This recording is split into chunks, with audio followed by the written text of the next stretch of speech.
Hey everybody, and welcome to Grateful Gratitude. I am Chris Gross from Free Donation Productions. That is Mark Friedman from Free Donation Productions. And sitting next to me, Lola Roberts, not from Free Donation Productions. That's Grateful Gratitude. How are you guys today? Awesome. Good to be here with you. Better than I deserve. Wow. To steal from Dave Ramsey. Wow. Okay. So, what are we doing today, Lola? We're gonna have a lot of fun. You guys did a what would you call what your presentation was today? What kind of game was it? Trivia game or some kind of quiz Yeah. game, something like that. So you guys have put me in the mood to do a gratitude game. Ooh. So I am going to ask you on the spot questions of gratitude. And I won't do like you guys did. The quicker you respond, the better. Because I do want you to have some thought and have meaning. But Okay. I'm going to start with you, Chris. Okay. Are you ready? Yes. Okay. So I want to know. Let's see. I had a good one for you. Let's see. I'm nervous. Tell me someone who believes in you that you're grateful for. Besides your wife. Yeah, because that would be the easy answer. Honestly, this one is not difficult, and I would say it's my dad. My dad has always been a big supporter of me in everything that I've done. You know, when I told him that I wanted to go to a nice, expensive college to learn how to move into radio and not make a lot of money, I think it was a struggle for him at first. That was such a poor decision, by the way. It was. But you know what? My dad loved me and supported me all the way. He listened to me every time I was on the radio. He listens to the podcast I'm on. And it's just, obviously I have my wife who's there with me too, but it's always been great knowing that that my dad was always supporting me and believed in me. So That's a great answer, because especially, I know I left college to go to beauty school, and I did make it though. I went to beauty school, drop out. I wouldn't have dropped out. But you know, you do kind of see your parents kind of, your aspirations. So that's awesome that he supported you. It's funny because my answer to that question would have been Chris's wife. Okay, Frida, are you ready? No, I'm not. I'm nervous too. Okay. I want to know a role model who inspired you and you're grateful for. That is funny because I've got two of them. Anna Forrest? No. But I literally, a week ago Friday, emailed this guy, one of them. His name's Dan Bennett. He's a general manager at a couple of the radio stations I worked at.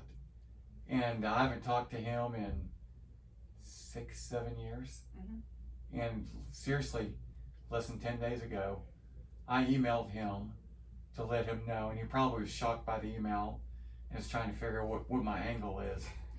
But I just said, I just want you to know that I was thinking about the people that have influenced me, and you're one of them.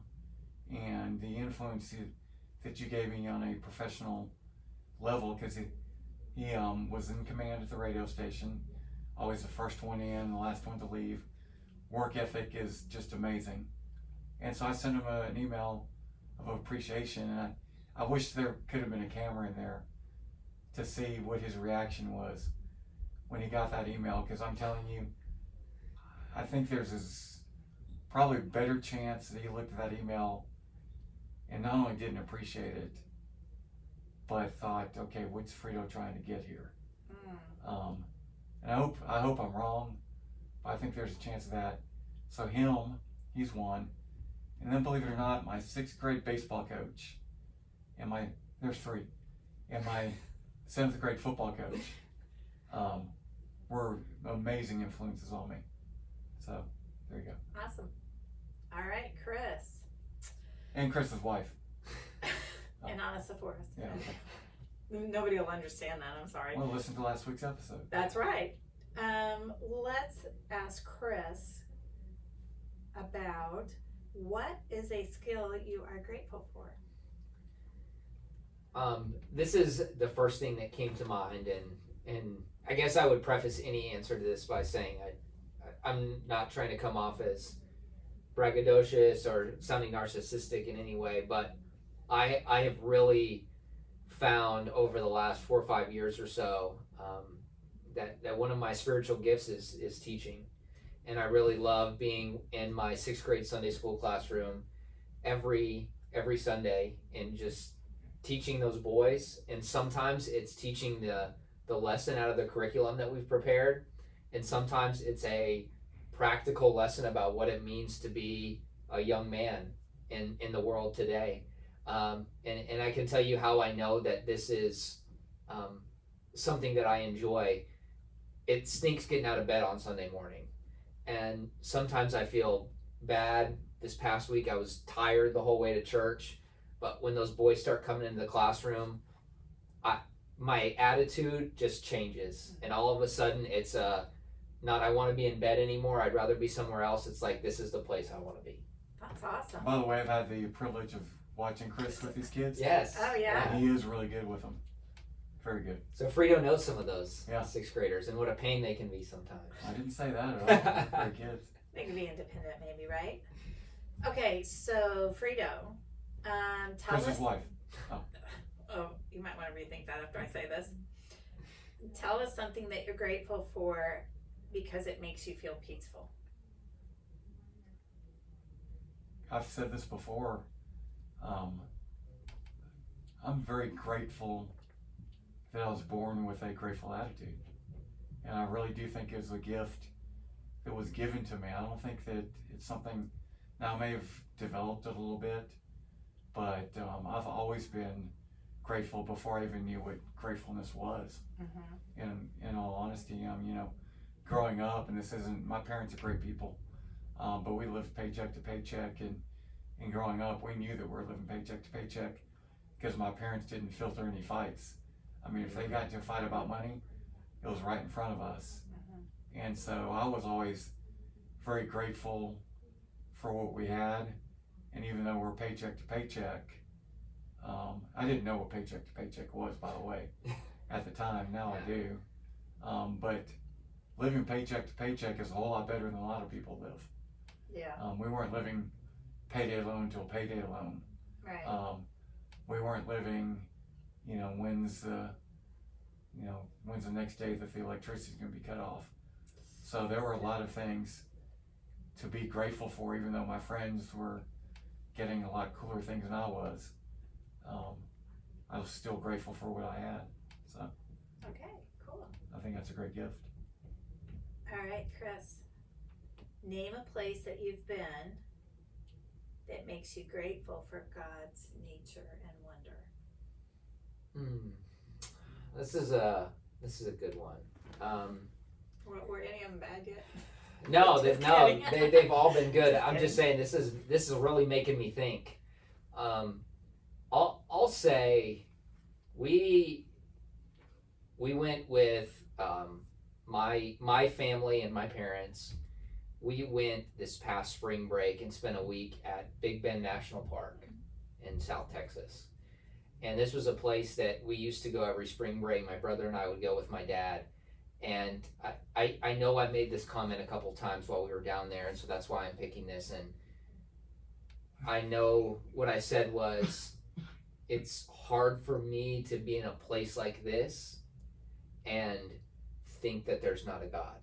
Just the way, I mean, again, it's just the only word that I could think of, and this is why you directed me here, was beauty. I mean, it's just such a beautiful, awesome place. The natural scenery, the wildlife. I mean, again, it's like you mentioned at our Bible study today, one of the verses you brought up, Romans 1:20, that says, by God's creation, I'm not going to know it, I don't have it memorized, but basically it's by God's creation, because of God's creation, that no one will have an excuse. And basically saying that when people look at the world that God's created, no one can look at it and honestly say, well, no one told me, I didn't know there was a God. And that's one of the places I think you can go, and it's very clear that there is someone who created the world that we live on. Amen. See, and I'm glad you asked Chris that question, not me, because my answer would have been the Vegas Strip. Sin and debauchery, right? Well, I think too, like when you explain that, I mean, the way I could see your heart light up, your eyes light up. I don't know how anybody can look in nature and not think God created it, but that's me. All right. I don't know where we are on time, but Frito, tell us a sound that makes you happy. We're so out of time. Don't say slot machines. No, a sound that makes me happy? Yeah. Quite honestly, I used to live right next to Celebration Park here in Allen. Allen, Texas is a suburb of Dallas, if you're watching from far away. I lived right next to a park where kids were playing soccer all the time. And you could hear that. And just hearing the kids have fun and playing is a sound that will always make me happy.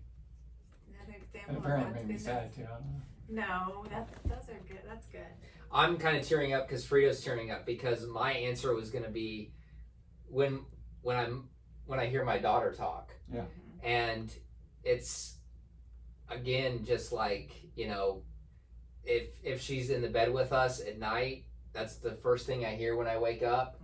And I love when I come home during the day, and it's, you know, when I'm home with her and mom's there, she doesn't want anything to do with me, I think, unless I'm gone for a couple hours. And when I come home, you know, she runs up and she yells and she wants to hug me. And it's just, I think there's just something about the voice and the sounds of children that's just different than anything else. And by the way, it's another example of your perspective and how your perspective can really change the way you look at things. Because I can tell you, I had neighbors at the park, and I'm sure their parents that are like, man, I had a long day, go away, kid. Yeah. You know, even with their own kids, I'm sure there are times. But I had neighbors that would complain that the kids were too loud at the park. And my first thoughts, I never said anything, but my first thoughts were, why the heck did you move into a house next to a park? Yeah. And secondly, how could that sound ever bother you?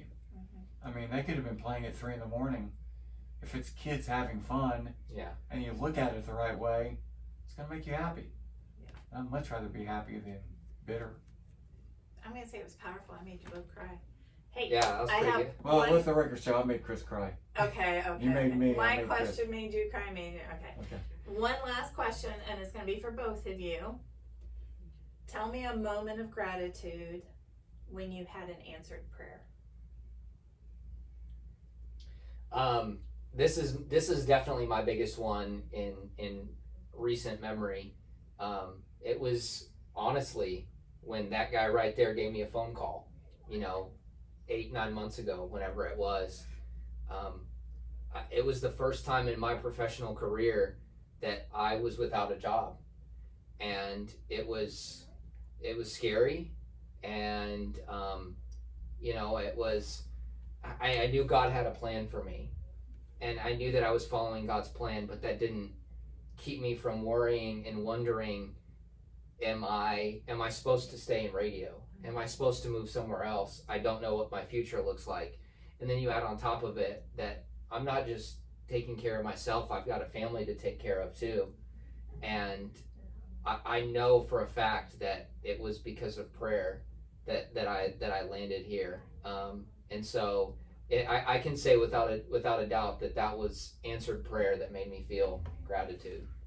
And I love that because that involves all of us, really. Yeah, it does. And that's so interesting to me because my answer is almost the same. Because Chris and I both were in radio, and I don't want to speak for Chris, I'll just say for me, and I think Chris will agree. There wasn't one day in radio that I disliked. I mean, I loved being in radio, but unlike Chris, I think I was ready to get out. And my unanswered prayer that became answered was, Lord, I know that I don't want to sign another contract. I don't want to spend more time doing this, but I have no clue what's next. And my prayer was, help me understand what's next. And I'll never forget where I was. I was on I-35 driving to an Oklahoma State, West Virginia football game. My wife at the time was asleep in the passenger seat. And I give myself credit, but it's not me. I came up with the idea of, I'm going to start doing podcasts with pastors. And now that's not what I ended up doing, Mm-hmm. but that was God pointing me in the direction of what I'm doing right now, which was a great direction because I get to continue